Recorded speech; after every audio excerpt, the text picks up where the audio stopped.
నమస్తే, నేను మీ కుప్ప పద్మిని. ఇన్నాళ్ళు మీ సపోర్ట్ ని నాకు అందిస్తూ, మీ ప్రేమని నాకు అందిస్తున్న ప్రతి ఒక్కరికి కృతజ్ఞతలు. ఇప్పుడు చూడబోతున్న ఈ వీడియో కూడా ఖచ్చితంగా మీకు ఉపయోగపడుతుంది. లైక్, షేర్ అండ్ సబ్స్క్రైబ్ చేసి మీ ఇష్టాన్ని అలాగే మీ సపోర్ట్ ని నాకు అందించండి. అలాగే ఈ వీడియో పట్ల మీ అభిప్రాయాన్ని కమెంట్ సెక్షన్ లో కమెంట్ చేసి నాకు తెలియజేయండి. నమస్తే. నమస్కారం. రేపటి విశిష్టతని ఒకసారి చూద్దాం. రేపు 30వ తారీఖు నవంబర్ నెల 2024వ సంవత్సరం శనివారం. శ్రీ క్రోధినామ సంవత్సరం దక్షిణాయనం శరదృతువు అనురాధ కార్తె. రేపు కార్తీక మాస బహుళపక్ష చతుర్దశి తిథి ఉదయం 10:29 వరకు, తదుపరి అమావాస్య తిథి. విశాఖ నక్షత్రం మధ్యాహ్నం 12:35 వరకు, తదుపరి అనురాధ నక్షత్రం.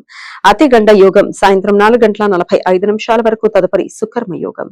శకుని కరణం పగలు 10:29 వరకు, చతుష్పాద కరణం రాత్రి 11:14 వరకు, తదుపరి నాగవ కరణం ఉంటాయి.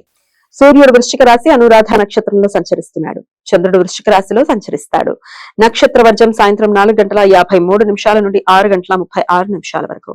అమృతకాలం రాత్రి 3:12 నుండి 4:56 వరకు.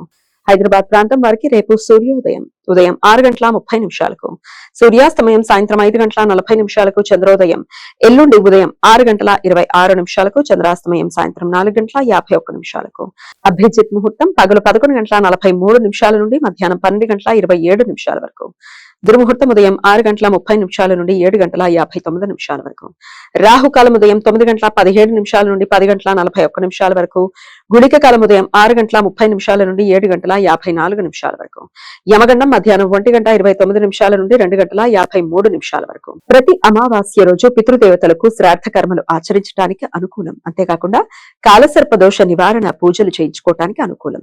రేపు దర్శ అమావాస్య.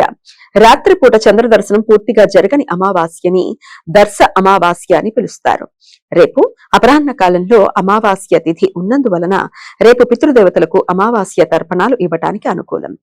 రేపు శనివారం అమావాస్య తిథి కలిసి ఉండడం వలన శని అమావాస్య పగలు 10:29 నుండి ఎల్లుండి సూర్యోదయం వరకు ఉంటుంది. శనిగ్రహ దోష నివారణ పూజలు చేయించుకోవడానికి రేపు అనుకూలం. ఈ సమాచారాన్ని మనకు అందించిన వారు మేడికొండూరు విశ్వనాథ్ ప్రసాద్ గారు. ఆయనకు కృతజ్ఞతలు తెలియజేస్తూ నారాయణ స్మరణతో సమస్త సన్మంగళాని భవంతు. నమస్కారం.